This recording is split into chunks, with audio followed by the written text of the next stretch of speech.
Welcome to our amazing LutuAN, and for today's recipe, it will be my version of Greaseless Mongolian barbecue. I'm using the Saladmaster square pan right now, and ang ginagawa natin ay ginigrill natin ang marinated pork natin sa ating square griddle. Look at the grease, lumalabas siya. Hindi ba healthy? Again, welcome to our amazing LutuAN. If you haven't subscribed and liked the channel yet, please do so. Lalo na kung ine-enjoy nyo yung mga luto namin.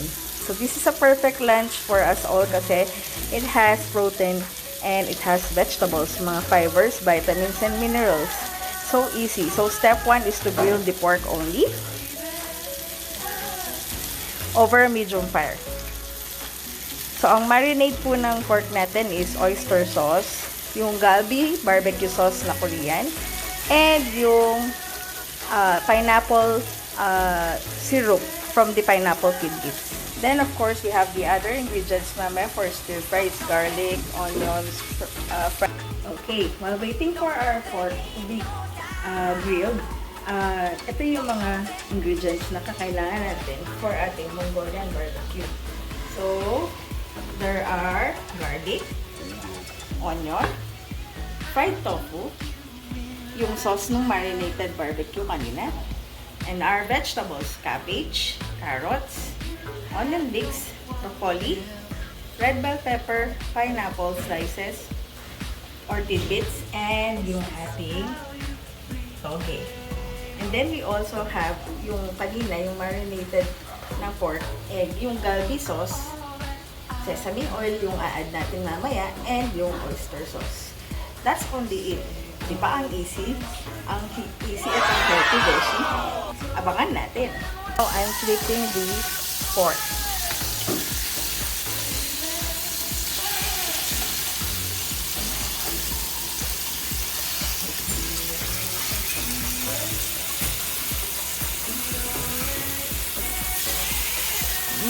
Bango.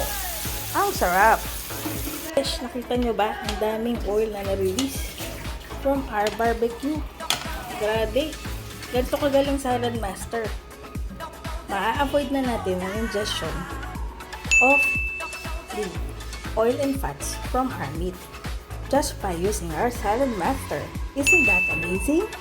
Wow! So let's begin. Pinreheat na natin tong wok medium fire for 5 minutes only. At mag-start na tayo mag-gisa ngayon. After preheating it for 5 minutes, let's begin sauteing the onions first. So, bakit po natin hindi na nilagyan ng oil? Sa Saladmaster kasi, we can do it greaseless way. Greaseless frying, greaseless sauteing. Wow! And we believe that all of the ingredients, most of all the ingredients are or does have the natural oil. So, it will just extract the natural oil sa ating pan.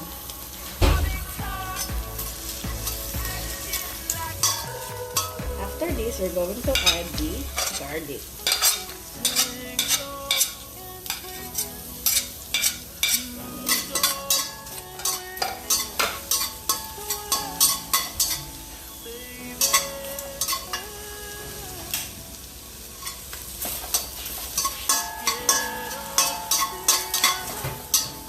Maglagay ng ilang pork slices. So, mag-a-add na rin ako ng ilang pork slices na ginrill natin sa ating square griddle dito sa ating pan.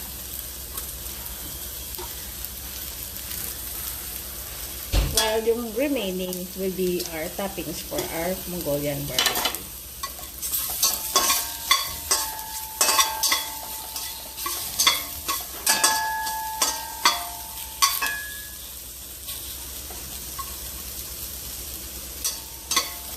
Okay, our next step would be adding our toge.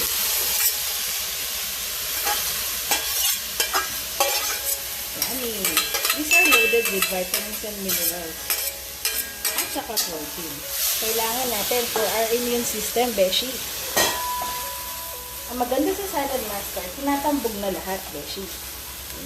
So, I'm going to add next the green bell pepper. Ay, red bell pepper. Kasi. Diba? Maganda rin, may comedy. Actually, itatambog ko na siya lahat. The broccoli, the carrots, yung onions, onion bits, and the cabbage. Waterless way din tayo, Beshi. Hindi na ako nag-add ng water. Flash yung ating pineapple bits. Mga Beshi, ang kagandahan dito, tinatambog. Pati na rin yung sauce. So, ito po yung marinade kanina ng pork na oyster sauce, galbi barbecue sauce, at saka, tinatakan ko lang.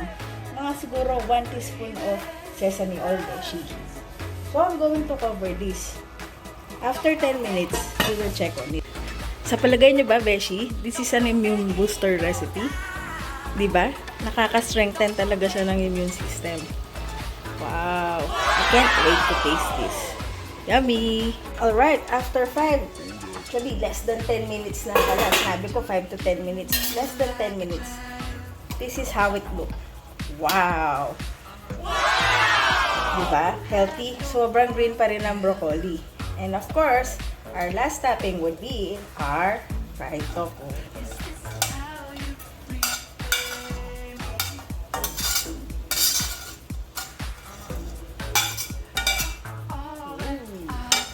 And yung ating pork. Toppings po natin yung ating pork. Pork slices na barbecue. Yummy, diba? Gusto nyo na bang kumain, mga besh? By the way, I love seeing your comments. Bukod sa like, gusto ko nakikita yung comments nyo. I love yung mga nababasa namin. Na-inspire din kami sa inyo. And we hope that we have inspired you also. And you enjoy the video. So please do comment. Thank you very much po sa lahat na nag-comment. At God bless po sa inyong lahat. Ayan. Luto na po yung ating Luto na po ang ating Mongolian barbecue. And this is my way. And Saladmaster Mongolian barbecue. Wow! Kain na tayo! Ciao! At ayan, mami! Luto na yung favorite dish ko. Ay, wow! Hindi na kailangan sa restaurant. Tikman mo na ang aking version ng Mongolian barbecue. Tikman nga natin. Ito yung slice ko kanina eh. Ikaw ang gumawa ng ingredients. Ako ang nagluto. Ako nagluto. Unahin ko kaya muna itong pork. Napakasarap niya. Bago yung gulay. Okay. Ang lambot. And how about the vegetable? Ito yung tofu, na fried tofu.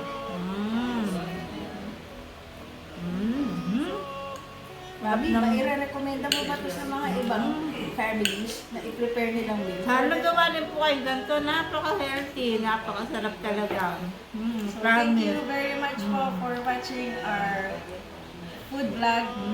This is the amazing LutuAN, and we'll see you again next time. Barbecue. Bye!